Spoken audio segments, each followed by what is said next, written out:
Bapak, Ibu, saudara-saudari, para pendengar firman Tuhan pada channel Sabda Pagi yang terkasih dimanapun berada. Selamat pagi dan selamat berjumpa kembali dalam renungan pagi pada channel Suara Sabda hari ini, Sabtu 25 November 2023. Mari kita membuka renungan pagi dengan berdoa. Dalam nama Bapa dan Putra dan Roh Kudus. Amin. Allah yang Maha Kuasa dan Kekal, kami bersyukur atas segala rahmat dan berkat yang boleh kami terima hari ini, terutama nafas dan hidup baru.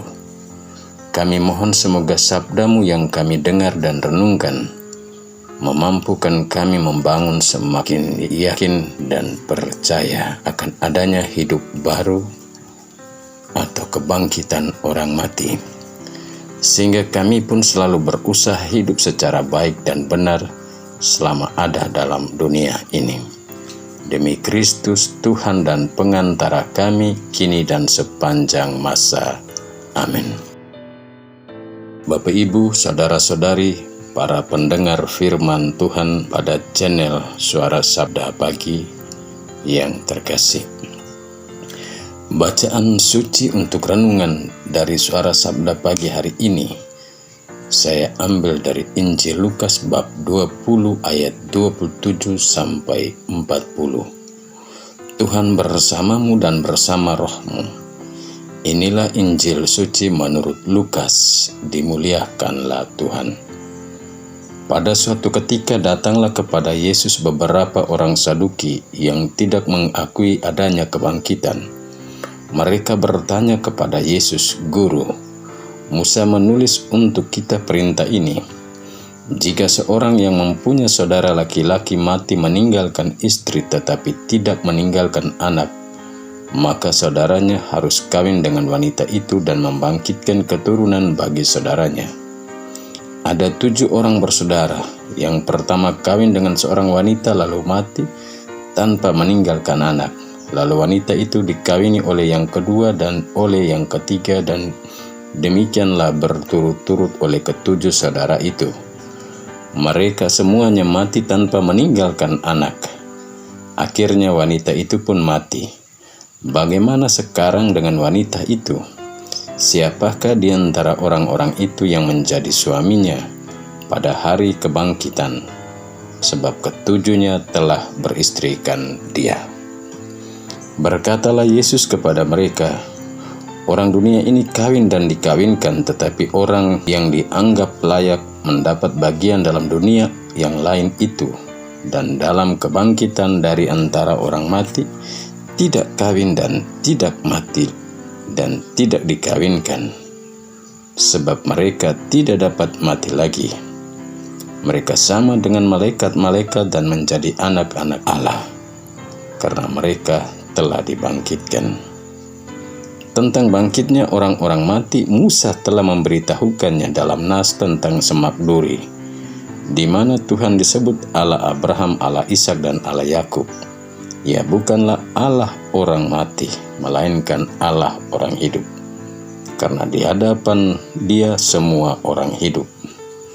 Mendengar itu beberapa ahli Taurat berkata, "Guru, jawabmu itu tepat sekali."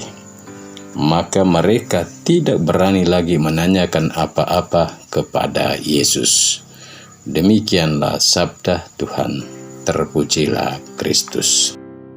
Bapak, Ibu, saudara-saudari, para pendengar Suara Sabda Pagi. Tema renungan dari Suara Sabda Pagi hari ini saya beri judul, "Manusia tidak mati tetapi hidup hanyalah diubah." Seorang wanita asal Korea dalam bukunya yang berjudul "Manusia Tidak Mati" berkisah tentang pengalaman kehidupannya sesudah mengalami kematiannya beberapa hari. Keluarga sudah menangisinya namun hidup lagi. Ketika jasadnya atau badan jasmani terbujur kaku, rohnya sedang menghadap Petrus, penjaga pintu kerajaan surga.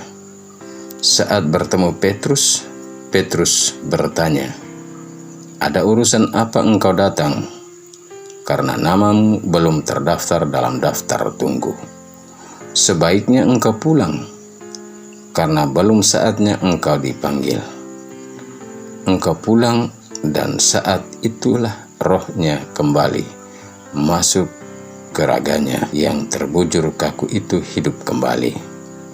Maka ia pun memberi kesaksian bahwa manusia itu tidak mati, karena yang mati adalah badannya, tetapi hidup dan tinggal dalam dunianya yang baru. Bapak Ibu para pendengar suara sabda pagi yang terkasih, Injil hari ini mewartakan kepada kita polemik orang-orang Saduki dengan Yesus soal kebangkitan orang mati. Bagi orang-orang Saduki, mereka tidak percaya atau tidak mengakui adanya kebangkitan orang mati, sebagaimana yang diyakini orang-orang Yahudi. Maka datanglah beberapa orang Saduki kepada Yesus dengan pendasaran pada perintah Musa soal perkawinan manusia dunia, di mana menurut hukum Musa, jika ada orang yang menikah dengan seorang wanita namun belum memberikan keturunan dan ia mati, maka wanita itu dapat menikah lagi dengan saudara dari suaminya yang sudah meninggal, agar dapat membangkitkan keturunan bagi saudaranya yang sudah meninggal.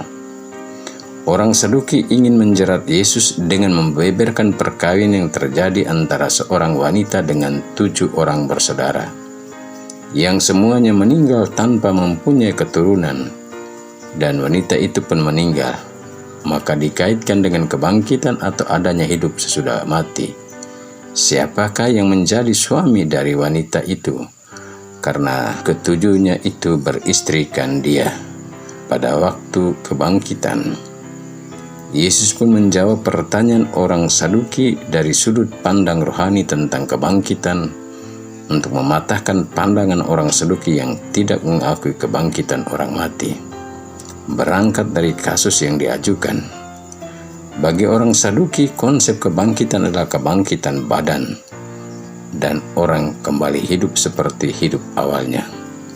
Maka siapa yang menjadi suami dari wanita itu? Tapi bagi Yesus, kebangkitan yang diimani orang Yahudi adalah adanya suatu kehidupan dalam roh, dan orang yang dianggap layak mendapat bagian dalam dunia yang lain, dan dalam kebangkitan dari antara orang mati, tidak kawin dan tidak dikawinkan, karena mereka tidak dapat mati lagi.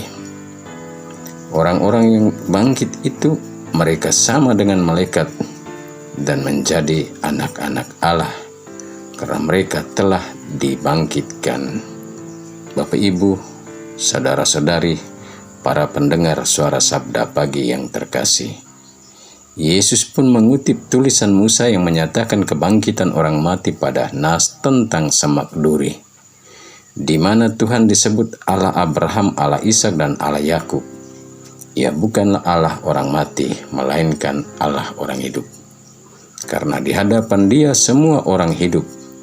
Karena di hadapan Allah semua orang hidup, maka sejak hidup dalam dunia kita harus memiliki hidup yang baik dan benar, agar sesudah meninggal pun kita tetap hidup karena perbuatan-perbuatan baik yang kita lakukan dalam dunia, yang memberi jaminan bagi kita tetap di hadapan Allah dalam roh dan tetap hidup di hadapan sesama, karena meninggalkan hal-hal baik yang membuat kita tetap hidup walaupun tubuh jasmani kita tidak dilihat orang lagi. Amin. Marilah berdoa. Allah yang maha baik, Engkaulah Allah orang hidup dan bukan Allah orang mati. Karena orang yang telah meninggal tidak dapat menyembah Engkau, tetapi orang-orang yang hidup yang menyembah Engkau. Demi Kristus Tuhan dan pengantara kami. Amin. Semoga kita sekalian, semua orang yang kita doakan dan yang harapkan doa kita, perjalanan kita ke tempat-tempat kerja, orang-orang yang kita jumpai dan yang bekerja bersama dengan kita, dan yang bekerja di rumah-rumah, senantiasa diberkati oleh Allah yang Maha Kuasa, Bapa dan Putra dan Roh Kudus. Amin. Selamat beraktivitas, Tuhan memberkati.